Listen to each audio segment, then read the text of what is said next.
Bismillahirrahmanirrahim. Seorang ketika berdialog, itu imma dia meneguhkan argumen dia yang miliki, kemudian mematahkan argumen lawan yang dia miliki. Itu isinya. Jadi ketika kita sekarang ini berdialog dengan ahli bid'ah, ahli syirik, itu satu, kita harus memiliki argumen yang bisa mempertahankan pendapat kita. Kemudian yang kedua, kita harus bisa membatalkan argumen lawan kita. Dan Masya Allah, di dalam berbagai macam dialog saya, dan itu akan dialami oleh semua asatid ahli sunnati wal jamaah, dengan ahli bid'ah itu nggak ada yang menang. Nggak ada satupun pernah saya mengetahui ahli bid'ah itu bisa memenangkan dialognya di depan ahli sunnah. Itu. Karena ini adalah sunnatullah. Fa inna jundana lahumul ghalibun. Karena kebenaran sunnah itu tidak bisa ditutup dengan usaha manusia. Sebesar apapun cahaya itu akan menerobos, ya, tembok-tembok, beton-beton yang mereka pasang. Cahaya itu akan bisa menembus sekat-sekat yang mereka pasang. Di antara subhat-subhat supaya orang itu berpaling dari kebenaran, ternyata tidak benar, tidak bisa. Kenapa? Wa qad manna Allahu ta'ala 'alaina bi kitabihi alladhi ja'alahu, karena Allah telah memberikan kepada kita satu kitab yang Allah jadikan tibyanan likulli syai', penjelas dari segala sesuatu. Wa hudan wa rahmah wa busyra lil muslimin, sebagai hudan, rahmah, busyra lil muslimin. Jadi Masya Allah, itu betul seperti yang dikatakan oleh Allah di dalam surat Fussilat ayat 42. La ya'tihi al-batilu min bayni yadayhi wala min khalfihi tanzilun min hakimin hamid. Tidak akan tertimpa kebatilan Al-Quran ini sebelum turunnya, setelah turunnya. Bahkan inna nahnu nazzalna dzikra wa inna lahu lahafidun. Kamilah yang menurunkan az-dzikra dan kamilah yang menjamin kebenarannya, keutuhannya, kemurniannya. Tanzilum min hakimin hamid, diturunkan dari zat yang maha bijak lagi terpuji. Contoh saja sekarang kita ambil contoh, ya. Ketika ada orang yang datang membawa suatu syubhat, daging babi itu kan halal. Yang penting ketika makan baca bismillah dan ikhlas. Gimana?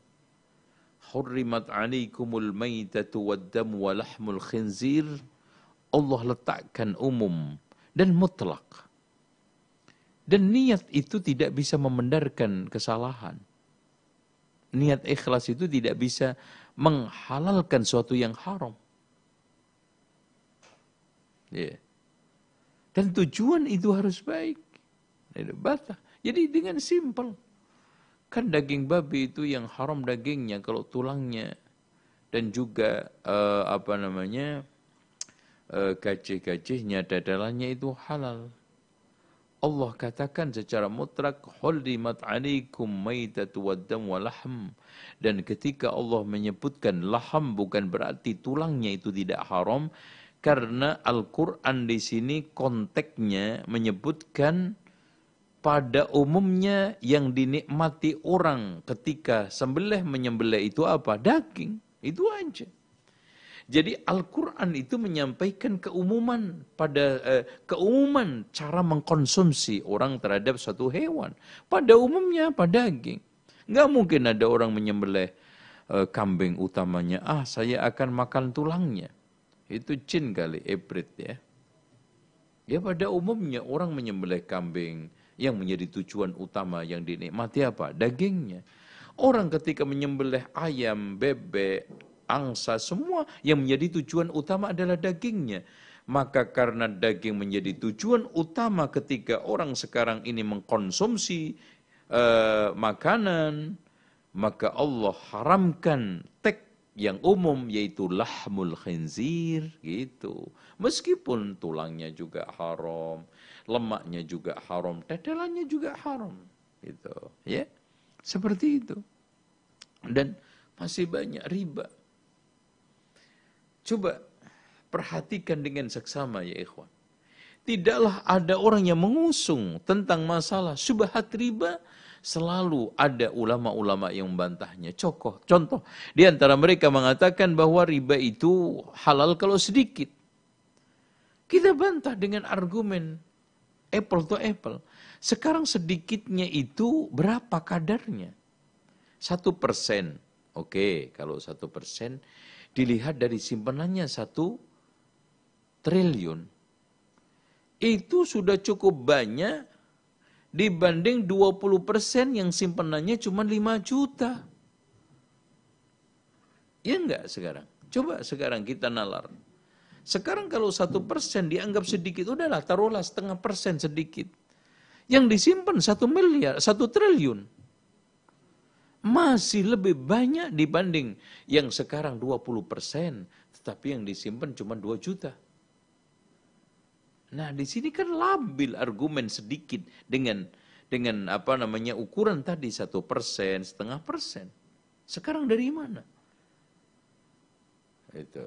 Dengan demikian intinya Allah Subhanahu wa taala mengharamkan riba secara mutlak, bahkan Allah Subhanahu wa taala memberikan satu wadharu ma baqiya minar riba, tinggalkan sisa-sisa ma baqiya, tidak ada 1% pun, tidak ada sisa sedikit pun, melainkan kita harus suruh tinggalkan. Wadharu ma baqiya minar riba in kuntum mu'minin. Keimanan kita mendorong untuk membenarkan itu, keimanan kita mendorong untuk meninggalkan riba meskipun sedikit. Begitu juga subhat tentang masalah musik, subhat tentang masalah kaitannya isbal, subhat tentang masalah jenggot, subhat tentang apapun. Fa inna jundana lahumul ghalibun, tentara kita pasti menang. Karena inna kaida syaitani kana dha'ifa, sesungguhnya tipu muslihat syaitan itu lemah. Dan Allah Subhanahu wa taala menghadirkan Al-Qur'an dan Rasulullah SAW menurunkan sunnah, menyampaikan kepada kita, itu sifatnya tibyanan likulli syai', menjelaskan segala sesuatu. Entah itu sifatnya bayan murni atau bayan sebagai bentuk bantahan terhadap syubhat-syubhat penentang tauhid, syubhat-syubhat ahli bid'ah. Wahudan wa bushra wahudan wa rahmatan wa bushra lil muslimin. Subhanallah. Tibyan, penjelasan bagi orang muslimin, hudan, petunjuk bagi seorang muslimin, wa rahmah buat orang muslimin, dan bushra, kabar gembira bagi orang-orang yang muslim.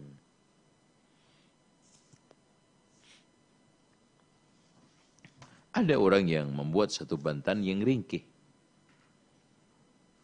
Kalau sekarang Al-Quran kamu itu menjelaskan segala sesuatu, tolong sebutkan rumus-rumus kimia, rumus-rumus fisika. Oh ada. Itu. Mana ayatnya? Baca firman Allah, Fas'alu ahla dzikri in kuntum la ta'lamun. Tanya sama orang ahli kimia, ahli fisika, tentang rumus-rumus yang kamu inginkan kalau kamu ingin tahu. Itu. Tapi kalau sekarang kalian menginginkan bahwa rumus-rumus kimia, fisika itu semuanya ada di dalam Al-Quran, Al-Quran ini akan segede berapa, Pak? Oleh karena itu, ciri khas daripada khasaisul Quran, kekhususan Al-Quran, secara rinci Allah turunkan untuk menjelaskan syariat, secara global Allah jelaskan tentang kepentingan dunia. Karena stres yang utama, Allah utus Rasulnya, Allah turunkan Al-Quran bukan untuk urusan keduniaan aslinya. Walaupun tidak ada satu ayat pun yang bertentangan dengan duniawi. Makanya kalau kita sekarang ini katakan kepada seluruh orang-orang yang sekarang ini ahli sains, tolong sebutkan ayat mana yang bertentangan dengan ilmu sains kamu, teknologi kamu. Enggak ada. Ini menunjukkan bahwa Al-Quran itu layak pada perkembangan zaman, pada setiap tempat, keadaan, dan umat. Artinya, coba bayangkan, agama ini hampir 1400 tahun yang lalu masih sangat patut, masih sangat layak, masih sangat segar, masih sangat adaptatif terhadap perkara-perkara, urusan-urusan persoalan keduniaan kita. Kita sholat masih tetap nyaman, kita zakat melaksanakan ibadah zakat juga tetap enak, melaksanakan puasa setiap tahunnya juga nggak ada masalah. Ini maksudnya Islam itu agama yang selalu patut bagi siapapun pada setiap tempat, keadaan, dan juga umat. Fala ya'ti sahibu, oleh karena itu kalau kita sekarang ini sampaikan berbagai macam orang yang mengingkari jilbab, mengingkari jenggot, mengingkari cadar, dan yang lainnya. Itu semuanya pasti terpatahkan. Ya. Di antara juga orang-orang yang mengingkari tentang masalah hukum-hukum Allah. Ya. Itu juga pasti terpatahkan. Jadi apapun. Ya, fala ya'ti sahibu batilin bihujjatin, tidaklah ada pelaku kebatilan datang dengan satu hujjah illa wa fil qur'ani ma yanquduha, melainkan di dalam Al-Qur'an ada yang membatalkannya, wa yubayyinu butlanaha, dan dijelaskan kebatilannya, kama qala ta'ala wa la ya'tunaka bimathalin illa ji'naka bil haqqi wa ahsana tafsira. Tidaklah mereka itu membawa suatu syubhat, kebatilan, melainkan saya datangkan kepadamu kebenaran dan ahsan tafsira, sebaik-baik tafsir, penjelasan. Wallahu a'lam bishawab.